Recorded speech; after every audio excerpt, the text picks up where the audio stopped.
Hey guys, welcome back to the Bible. It's a podcast where we take your questions and ours and we go back to the Bible to see what God has to say about them. I'm Julie. I'm Kaylin. And I'm Lisette. And today I am your host and we're back. I know we haven't been back in a minute, but we're back. And the episode today I'm excited for it because it's something that I was actually really curious about. Okay, so opening question. Okay. It's a very simple question. What's your favorite fruit? Mangoes. You know, I got asked that at my job and I didn't know how to answer. So I said avocado. Wait, that's still a fruit. Avocado. Okay. Yeah. That's very random. Avocado? That's it? No, tomatoes are definitely my favorite. Oh my gosh. Of course, she wants to be different so bad. Okay, so tomato has seeds in it. I know tomatoes are a fruit, but But I eat tomatoes the most. Of every fruit, I eat tomatoes the most. That's true. That is true. I love a good crunchy grape. I love crunchy grapes. I feel like that's a better. I haven't had good crunchy grapes in a while. Okay, my second question is, do you know what a fig is? I've never tried it. I've never tried it, but it looks really pretty. Oh, I didn't even know a fig was a fruit. Fig is a fruit. I'll show you what it looks like after. Okay. It's like this little purple thing. And it has seeds. And it kind of looks like guava. I feel like it would taste like guava. I don't know. But this is what we're talking about today. Our episode is about the fig tree. Okay? So, you like that transition, guys? Thanks. Yeah. So, basically, in Jesus' time, fig trees were the best fruit. Or at least the Bible talks a lot about figs and fig trees. And there's this one story in the Bible. And I was doing, in these last couple weeks, I've been reading the book of Mark, right? I've been doing a chapter a day. And in the book of Mark, in Mark 11, there's this story about the fig tree. And I'll literally read it because it's so short. And I when I was reading it, I was like, okay. To me, it was so out of place. It had nothing to do. It literally says, it's Mark 11:12. And it says, the next morning as they were leaving Bethany, Jesus was hungry. Me too. He noticed a fig tree in full leaf a little way off. So he went over to see if he could find any figs. But there were only leaves because it was too early in season for fruit. Then Jesus said to the tree, may no one ever eat your fruit again. And the disciples heard him say it. And if you read the same story in Matthew 21, towards the end, he says, then he said to it, may you never bear fruit again. And immediately the fig tree withered up. The disciples were amazed when they saw this and asked, how did the fig tree wither so quickly? And then Jesus starts talking to them about faith and doubt. And when I was reading this and when I was doing my research for this, I was like, this is so random. Yeah. In Mark, when you're reading the book of Mark, when you're reading Mark 11, it starts off with Jesus doing miracles and with all the flipping the tables and stuff. Yeah. And then you have the story of Jesus cursing a fig tree. And in my head, I'm like, what did the fig tree do to you? It just didn't have fruit, And then the rest of the book goes on. And I'm sure there's a lot of things that we miss because obviously the Bible was written a long time ago. However, I kept thinking, I was like, everything that's written in the Bible has a purpose. Mm-hmm. What is the purpose of this story? So I did my research, and when I was doing my research, I saw a line, or when I was reading other people's Bible studies about this story, and they were saying how in that season of time, fig trees were not supposed to be ready. They weren't mature enough. Yeah, it says it wasn't fig season. Exactly. It literally was not fig season, but Jesus see this fig tree and he was hungry. So it makes it more confusing because why wouldn't Jesus wouldn't Jesus out of all people know that it's not fig season? Exactly. And he knows it's not fig season, but then he curses the fig tree for not having fruit. But keep in mind, the tree had full leaves on it. And it's not fig season. And in my head, I think of it in a very literal sense, and I'm like, well, maybe it just wasn't ready to have fruit, but But when I was reading that study, it said something a lot along the lines of, even though this feels out of character for Jesus, hold on, okay, even though it seems out of character for Jesus, our leaves can act like a mask toward our withered roots. Mm. The leaves of the story. When I read it, I felt like my mind was blown. Because it's not the practical version of like, oh, it's a tree and the tree just doesn't have fruit. But it's more of like the tree had the appearance of fruit. Yeah, it looked like it was ready to have fruit. It looked like it had fruit. It was ready to be eaten and the fruit was going to be delicious. And a lot of times we are like that. When people look at us, we have this act of like the Christian girl act, the Christian boy act, I have it all together. I have it all together. My life is perfect. Like I'm one with God and everything. But when you look at the tree, you realize it doesn't have fruit. Yeah, and like it's when someone needs it the most. Like they were hungry and they were looking for food. And so when they needed it the most, they were deceived. You know what I mean? Like they needed the fruit in that moment. And looking at it from a distance, you're like, this is what I need. Like, I'm going to reach, and you're yearning for it. While you're walking, you're like, wow, this will satisfy my hunger. And then you get there, and it's like, so there's nothing. You're like disappointed. And I wanted this episode to be more of like a self-reflective episode. It might not be very long, but it's an episode to remind us like, am I the fig tree? Am I that tree that when people look at me, they see that I am this figure for Christ, but when they get to know me, when they get close, do I have what it takes to bear fruit? Am I prepared? Are my roots strong enough to be to plant things, or am I withered on the inside? Are my leaves acting as like a mask, or like am I actually a Christ-filled person? Right. That's what I wanted to talk about today, and kind of talk about deception and like when like kind of like watering our own little plants on the inside, if that makes sense. I know we've talked about this before on the podcast, and we've talked about like our relationship with Christ in the terms of a plant. But I think it's so important because Jesus is literally saying like, do not be the image of deception. That's what Satan wants. He is deception, and he like that. When you look at when you look at the story of the Bible, Lucifer was in heaven with all the angels. He looked like an angel. He was a beautiful angel, but what was on the inside, what was in his heart, was completely different. Yeah, and that's when everything happened. Yeah. Right now we're doing like in Bible class, we're doing like the last week of Jesus, and I think this is like Wednesday or Thursday, because first he enters Jerusalem in a donkey, and then he flips the tables, and then when he's walking out, he comes across the fig tree. And so it kind of has to do with hypocrisy, because it was his last week. He was mentioning a lot of like what the Pharisees were doing wrong.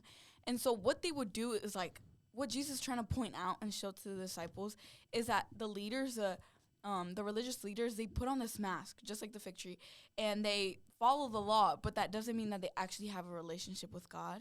And so sometimes we are like that, and we follow the commandments, and we do the Sabbath, and we do all this stuff, but we're not actually connected with God. And so even if it might seem like, oh yeah, we go to everything that has to do with like God and spiritual, that doesn't mean that we actually have a true connection with God, or that we're bearing fruit, because that's the most important thing. Like God is calling us to constantly bear fruit, but if we're not like aligned with him, we won't be able to. Like abide in me, you know, abide in me, and you're one with the branch, and you will bear fruit. But once we stop doing that, and we become like the religious leaders, putting the law above God, to everyone it's gonna look deceitful. It's gonna look like, okay, we're following all the laws, like we're doing everything right, when in reality we're not. Because again, going back to like already stuff we mentioned, like once you have that relationship, like you're gonna do the good things naturally. And so I feel like sometimes too, we as Christians, because we're taught like, oh, you have to follow the Sabbath, you have to do this and this and this and this, it kind of takes away from like having that relationship and spending time, like especially the Sabbath. Like I feel like the other day, or this morning, oh my gosh, this morning I read a devotional. I woke up and the verse of the day is like the Sabbath was made for men. Then Jesus said to them, the Sabbath was made to meet the needs of the people, and not people to meet the requirements of the Sabbath. So the Sabbath is a law, right? You have to keep the Sabbath. But the Sabbath wasn't made for you to follow. It was so that you rested. Jesus loved you, and he knew that you needed rest. And so he said, out of 6 days, you will work, and on the Sabbath day, you will rest. Not because, oh, you have to follow the law, and you have to do it, because if not, you're going to go to prison, and you're going to die, and I'm going to kill you, and you're going to be punished. But it's because Jesus loves us, enough and he knows us that he knows we need rest. And so when you get to know Jesus, that makes sense.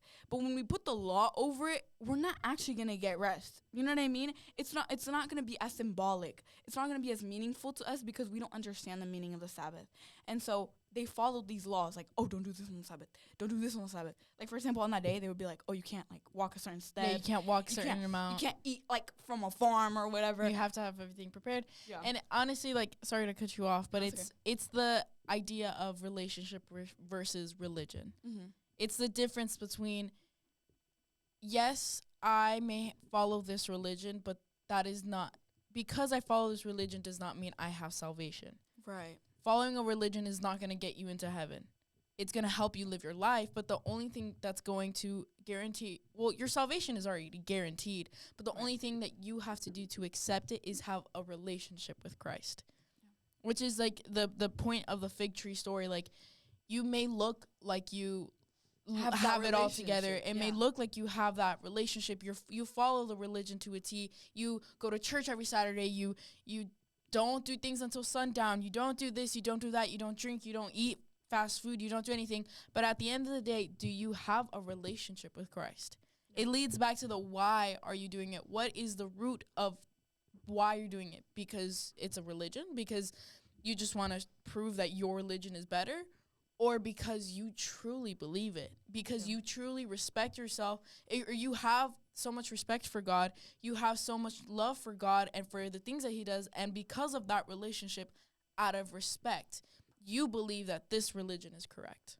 Yeah. And then, like, growing up, at least with, especially being Seventh-day Adventist, I feel like in SDA particularly, out of, like, you know, Christians and stuff like that, it's like they're a lot more traditional and stricter when it comes to rules, like in the church. Conservative. And stuff like that. Yeah, so it's like growing up to like, oh, this, that, and the third, like just comes like just a set of rules. It's like, am I doing it so that I feel like I'm doing what I'm supposed to do? I'm for like God, checking it off of the checklist, right? Or am I doing it because I want to do it for God? Like, I want to like, this is the stuff that makes me feel good. It makes me feel like I am showing God in my actions, or I'm doing this because it brings me closer to God, or are we just doing it because we're supposed to, you know? And it's like you were saying, and it's like growing up with that, it's already like, especially when you're young, it's like, am I following all these rules because I have to, or am I following them because I'm supposed to and I want to, and it's gonna benefit me? Yeah.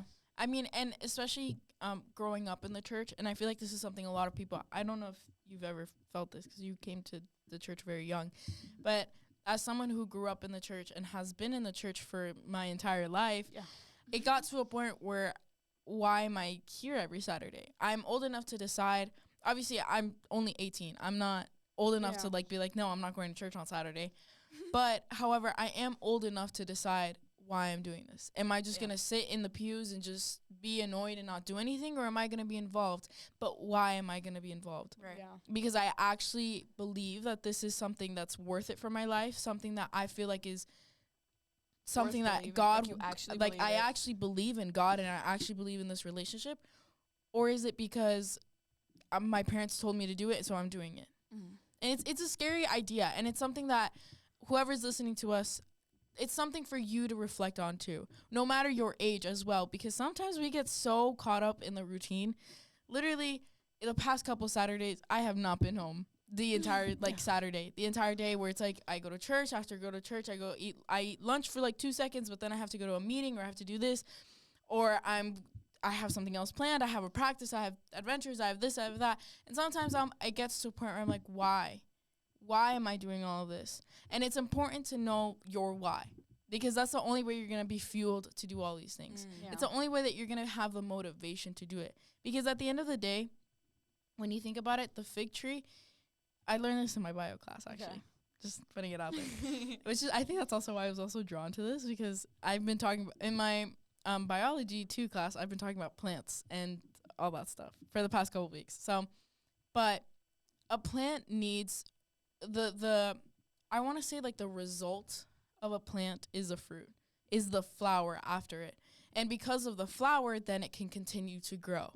Because it flowers and sprouts, then it pollinates, and then it continues growing, and it grows a new seed. But it has to go through that process. If you don't go through that process, you're going to die. You're going to stop. It stops living. That's it. That's the end of the cycle, and it's not going to continue growing. That's an important thing to remember in our walk in life. Yes, you're going to go through hard things, and yes, you're going to go through this cycle where it gets difficult, but until you don't bear your fruit, if you don't have that fruit to bear, you will not be able to continue. It's a little scattered. I understand. I know. I don't know if that makes sense. It's not just, it's so literal, but it's so symbolic at the same time. You know what I mean? Like, if you didn't bring up the literal part, and if it wasn't actually a fruit, like the way that, like, you ever like just think like, okay, he compares it to a fig tree, but then he also like talks about like remain in me, and like, you know, it like all makes sense like in a way. There's you know, so like, many in ways. the Bible, like all throughout the Bible, like everything ties together and we don't even notice. But yeah, I think the fig tree is really like symbolic. Yeah. And not really. I mean, that's what I learned, especially like seeing it so randomly in the Bible. I was like, Yeah. this Yeah, is so and the random. disciples were probably confused. Like, what is this guy doing? Exactly. But it's a good, like, it's literally like 4 or 5 verses. It's literally not that long. There's not that much context. Jesus later goes on to say a parable about a fig tree, but it doesn't really tie in this verse or this section to the other section. Yeah. But when you fully dive deep and you actually know the context, you actually know what else is happening. Yes, it seems out of character for Jesus. He literally just flipped the tables of the temple, killed some like more a little people. rebel. Like, what's going on? No, yeah, and it's so out of character. I was like, this is so random. Why include it? Yeah. Like, it just feels like, oh, it's just another miracle. Is it a little random? Yeah, but it's still there. Yeah, and on his last week, it's kind of like, are you seriously gonna include that? Like, he's literally about to die. Like, by the end of the week, he's gonna be dead. And we're talking about a Exactly. fig tree. Hello, but it makes so much sense because it was something that his disciples didn't understand at the time. But then when they thought back on it, they were like, that makes so much sense. Like, after he dies, it was like he was talking about the Pharisees, like he was talking about the religious leaders, like they were doing all this stuff, like they didn't recognize their Messiah. Like these people that claim to like follow all the laws and be so close to God and do all these things, like cast out demons, all this stuff. At the end of the day, they didn't recognize they were killing the Messiah, you know? And so it's kind of like, are you serious? Like they didn't recognize him, you know? And it's kind of crazy because they're supposed to be the best of the best and like the most connected and the best Salt ones, of the you know? world. Exactly. So I think that it is important to include because after you read the whole thing, it kind of makes sense, you know? It's a good self-reflection Yeah. period for ourselves because I'm sure God knew that involving this story was going to help the disciples later on. Yeah, it probably didn't make sense to them. They're probably like, Because they knew, because when Jesus is not around, once you leave church on Saturday, sometimes you're like, yeah, okay, I'll read my Bible. But then a few weeks later, when you need it the most, I'm like, I remember that message. You know what I mean? I don't know if you guys have I mean, yeah, experienced and that. it's like, I think it's important to know that there's a reason for everything. That's Yeah. that's another thing I learned from reading Mark 11. It's another thing where I was like, oh dang, like that makes sense. Like God has a reason for everything in the Bible, and even though in this season, in this moment, you may not understand it, Yeah. you will at some point. Yep. You will see it at some point in your life, and it's something good that you'll have to go back on. Now, it's important that you actually do something with those lessons. Don't just see it and yeah. have it in your brain, but act upon it. Because at the end of the day, it'll help you grow and continue that flowering process and continue growing, and so that you can continue to spread the gospel, like keep continuing to follow along the metaphor, to keep like pollinating other plants. Like keep growing. That's the point of why we're on this earth. That was the commission that God gave us, Yeah, to we're go. called to do one thing. We're called to spread the word. Go make disciples of the nations. Continue spreading the word, but how are we going to spread the word if we don't bear the fruit? If we're withered inside, if we're broken inside, if we we're know not. the message is abide in me and you'll bear fruit, you know? Mhm. And so if we know that, but we don't do it and we're not bearing any fruit, then we're not doing anything. You know what I mean? Mhm. And so, wait, I was going to say something else. Okay, when I say this, you guys have to go. I'm like completely off. Okay, I know ready? this 3, point. 2, 1, 3, 2, 1, 3, 2, 1. Okay. Oh, I forgot it. Hold on. Okay. Okay, when you know the message, wait, hold on. I think it's when you know the message and you don't do it, you just become a smarter sinner. Oh. Okay. I saw it on my Instagram feed. It goes back to religion versus relationship. Yeah. it's not just following the set of rules. It's knowing why you follow it and creating that relationship with God. I don't know. Is there anything else you want to add? Well, don't yeah, know. I kind of wanted to bring up my initial reaction to the fig tree. Oh. Well, so like full honesty, I didn't even know that he talks about the fig tree in Mark. I thought it was somewhere else. I didn't realize it was in Mark. So yeah, so my initial response to the fig tree, I'm like, he's not mad because he's hungry and there's no fruit. He's upset because it's not. It looks like it has fruit and there's nothing, obviously. Yeah, no, Yeah. I feel And like that's then just so like It frustrating. hit me right. Like this guy's. Everyone's like, okay, are you that hungry? You're mad. But like Hey, he's mad He because kills the tree. Like, this tree is fully like grown with leaves, looks super healthy and natural, and then you go to find a fruit and there's none. Like I would be fuming. But then I'm realizing like this could also be us with the fruit of the spirit. Like, we show God, like we do our very best to show God and everything to live by God's example, but then we're lacking fruit of the spirit. We don't have patience. We don't have self-control. We don't have actual fruits. So we're like, I've seen people, which is like, you know, everyone grows in their own way, but I've seen people who they'll like post the most like obscure, like crazy stuff on their Instagram, and then the next day they're at church. And it's like, so you're showing God, but you don't have the fruit of the spirit. And it's hard. Following the Yeah. fruit of the spirit is That's hard. hard. I will say it is hard, but it's all about what fruit are you bearing. Exactly. Yeah. And that verse that says like about the false prophets, and then it's like you will know them by their fruit. You will know them because they have the fruit. Oh, false prophet. So if you don't have fruit, the fig tree was a false prophet. Exactly. So there's times where we can be just like that fig tree where we're doing everything because we want to do good for God, but then we don't bear any type of fruit. Wow, you And ate we that don't. one up. Yeah. That's a Like, whole different There's perspective. always a dedication where we want to do things for God, but we're so lukewarm that we're doing things for God, but we're not bearing a single fruit of the Spirit.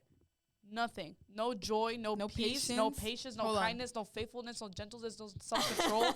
Like, okay. And shout I out will to the say, Spirit. no grapes and cherry. I will say a lot of the times the Bible talks about fruit, which is Yeah. why I brought up the fruit question, because the Bible talks about fruit this, fruit that, fruit the. Okay, What's like, up with fruit? what Like, are type you of that fruit? hungry, Jesus? like are we hungry while we're writing the Bible? But in Galatians 5:22-23, I'll requote the same thing. When Jesus is talking about fruit in the Bible, he's talking about these two verses that say, "But the fruit of the Spirit is love, joy, peace, patience, kindness, goodness, faithfulness, gentleness, and self-control. Against such things there is no law." Why? Because these things will help you become a better person. Exactly. And there's people who don't control their anger. They don't have any self-control, like just people who are impulsive and stuff like that. Impulsive with the way they speak, impulsive with the things they do. There's people who don't have any patience. Like, sometimes I road rage, you know? Oh yeah. But, like, there's, like, people who are really bad on the road. Like, and then, like, then they'll be like, oh, yeah, like, I believe in God, but you're not showing any fruit. You're out here holding your horn. And I've seen people literally, like, this happened on the Park Avenue. I was driving, and this guy literally got out of his car, opened the other person's car, and just dragged them out the car. I'm like, what kind of fruit are we showing here? Whoa. You know, like, there's no patience, there's no None, kindness, there's none. definitely no gentleness. Or self-control. Like, it goes to show that sometimes on the outside we may look perfect. You may be the best human being. You could have the prettiest leaves. Like, You that fig could tree. have the best leaves in the entire universe. But what matters is what you are bearing. What fruit are you bearing? What's inside of your heart that is helping nurture that fruit? What is inside your heart? Because you may look nice on the outside, but what Jesus says, on the inside, the roots were withered. The inside was bad. The what was inside was moldy. Wasn't meant. It wasn't filled with the Holy Spirit. It wasn't filled with that, like the proper ingredients it needs to grow. Yeah. That's the only It way had no that sun. Exactly. It had no water. And if we don't have fruit of the Spirit that are healthy and aren't withering like the fig fruits, then how are we going to grow as people through God? How do you expect to grow the fruits? How do you expect to grow the fruits If you don't have the inside- fruit? If you don't have God, yeah. Or if the inside is rotten, how do you expect to grow it? Like, there's no way. There's really no way. And it's something, once again, it's something to think about. It's something to reflect on, because God doesn't need more Christians that are beautiful on the outside But don't have are- any fruits. but aren't bearing any fruit, that aren't ready on the inside. That's why Jesus withered it. That's why Jesus said, "No more. I don't want to see you anymore. You're done. Exactly. You're done. You're dead. You're dead." Why? Because that's not the point of the gospel. The point of the gospel is to have it in your heart first. You don't need to share it right off the Yeah. bat. You don't need to prove. You need to learn it, do it, and then share Yeah. it. Exactly. You don't have to prove yourself to someone else. You don't have to prove that you have the prettiest flowers. You don't have to prove yourself live to it. Jesus. Jesus Exactly. knows you. Because They'll when he goes, know- he'll see yeah. you from a distance. He'll be like, I'm hungry. Let me go get some fruit. And then you're going to disappoint. And you're not gonna have any fruit. Mm-mm. Like growing up, you think of like that one fruit of the spirit. Fruit of the spirit's not A coconut. coconut. Fruit of the spirit's not a coconut. If you want to be a coconut, mangoes are here. Can't be a fruit of the spirit, because the fruit is love, joy, peace, patience, kindness, goodness, faithfulness, gentleness, and self-control. Love, Yeah. joy, peace, patience, kindness, goodness, faithfulness, just go. Oh yeah. Ooh. Yeah. All right, but yeah, so that's what we think of. So it's like, okay, fruit of the spirit's just a funny little thing that you It's used a to hear little as a kid. song. Yeah, whatever. Like it's a little thing just to remind you to be nice to everybody. But the fruit of the spirit is literally copy and paste in the Bible everywhere. Like it's not just a little thing that they tell you as a kid just so you behave. Like this is like literally. Because I literally told Yeah. her, that wasn't, you don't have the fruit of the spirit. No way. You're not nice. You don't have the fruit You're of not the spirit. nice. Self-control. You know one of the fruit of the spirit is gentleness. You know one of the fruit is, you know what she said to me the other day? Do you know what she said to me the other day? I started, okay, she loves to be like me. She loves to copy me. Aw. We both It's a have little bangs. sibling thing to We do. both have bangs. The other day, she was gonna get her picture taken for her passport, and that day my hair was dirty, so I put it in a slick bag. But she didn't want her bangs. She didn't want her bangs either because I didn't have them out. So she started putting water. I put the gel away. I said no, because she looks cute with her bangs. Like, you know, it's her passport. Yeah. She put them back. She's crying. I don't want to wear them. I hate them. I don't know why I cut them. Why did you cut them? She's mad. She's mad at everybody because she doesn't want her bangs. And then I was like, I was actually upset at this point. I was like, you have to be your own person. Like, you look beautiful with your bangs. She's not believing me. She yelling. And then the other day, she had done something. And I had said, Helen, that wasn't very Jesus-like. You have to be like Jesus. She said, no. You told me to be my own person. No. So it actually backfired. Great. I was Touche. like, Touche. you're not going to be like Jesus? No. You told me to be my own person. Touche, Helen. She ate you up on that one. No. However, She is her own fruit of the spirit. Watch out. however, it is important to show Jesus and be like Jesus. Yeah, it is. And if you be like Jesus, or if you, never mind. Don't be a bad fig tree and have your fruit. Yes. And if you don't have your fruit and you feel like you have road rage, like Lisa has mentioned, if you feel like I thought she you're was just not gonna leave a it at good- like Lisette. I was you're like, I not got a oh, nervous. yeah, like, Christian, thanks. or you're not producing the fruit of the Spirit, ask the Holy Spirit into your life. That's literally the only solution. You can learn all the word, you can know everything, but if you don't have that love for God, you're not gonna have that love to have. You're not gonna have the Holy Spirit in you, and the fruit are not gonna come. If you don't have that passion for Him, and Yeah. like Julieta said, pray about it. Ask the Holy Spirit to enter into your That's life the only and way. enter into your heart to transform it. Yeah. Because The the enemy enemy- can produce. I'm sorry. No, you're The good. enemy will like feed you lies and tell you, yeah, you're godly enough, like you're good, like, you know what I mean? Like the enemy is about like disguise and about like you put on a mask and you don't actually have to be that. And so you can pretend, like the enemy's gonna tell you, if you pretend, it's fine. Like if you just show your face in this way, like it'll be fine. That's good enough.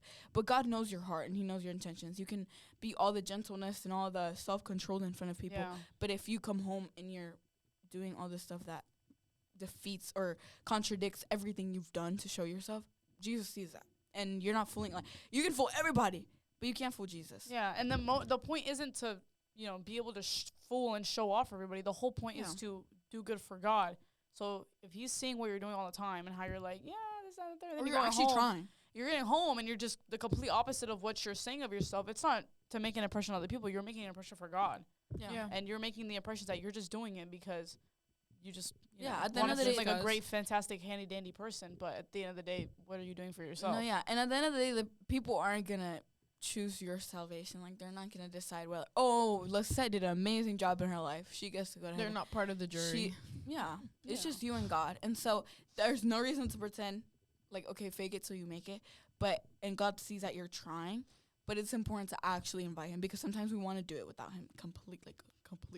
And that's when like everything starts to kind of, like you'll slowly start seeing your life going farther than Then God. actually And closer. you lose And that then- motivation. And then you get mad at him, but it's like he's letting these things happen because you're the one walking away from him. Yeah. Or you're the one contradicting the way that he wants you to live. Like you're the one doing all that stuff, and then you'll blame God when the consequences come to you. Mhm.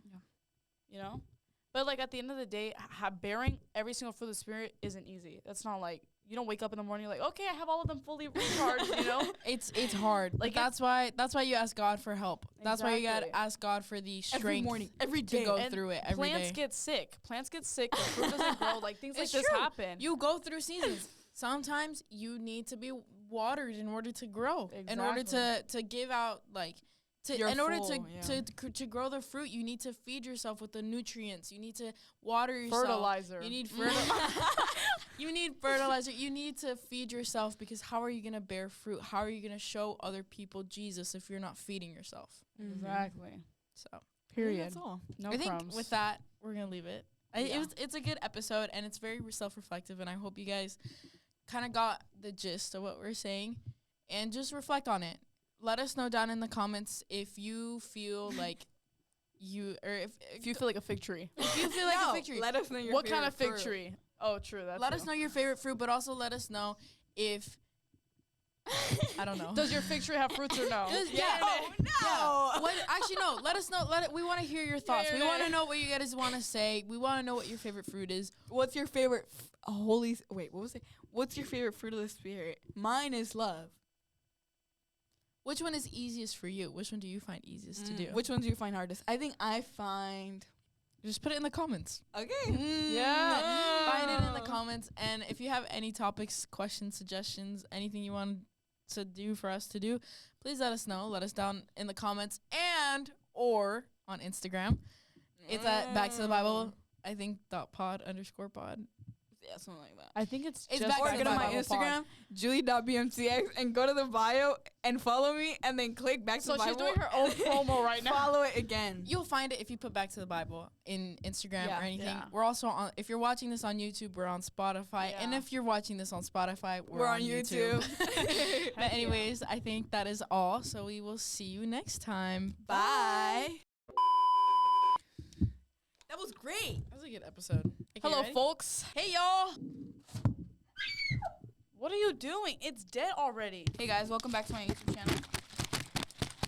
I actually ASMR. When do you want to record? it's actually a miracle that I'm here. Jesus saved my life. Yeah, we know. Amen. Oh, it's not ugly anymore. Now it just looks like Julieta. What does that mean? Where do you want this? I don't know. So I actually have a problem or I need a new phone. No, she has a problem where she doesn't charge her phone. I don't know what it is, but I'll wake up and my phone will be at 100% and then it's gone. Or Or I'll We're wake up and lying. it's at like 10%. My tummy hurts. I'm so tired. I have to take a poop. Number 2. Disney, when they played the Nina Needs to Go. Yeah, I watched Disney. Is Yes. the first Don't wait question. to go. I didn't watch Disney. Don't wait to you go. know this. Why didn't you watch this? Don't wait to go. Okay, thank you. With her grandma. Grandma, and then I need to go pee. She would see the water. she'd and then like it's like and then the grandma like takes her on like This is what you were watching as a kid. wait. Never happen again. Because now I know. don't wait to go. There's like How do you do it with your ready, mouth open? ready. That's how you do it with your mouth open. Donald? Yeah. Oh, Doug, is that you? Yeah. Wait, do the voice.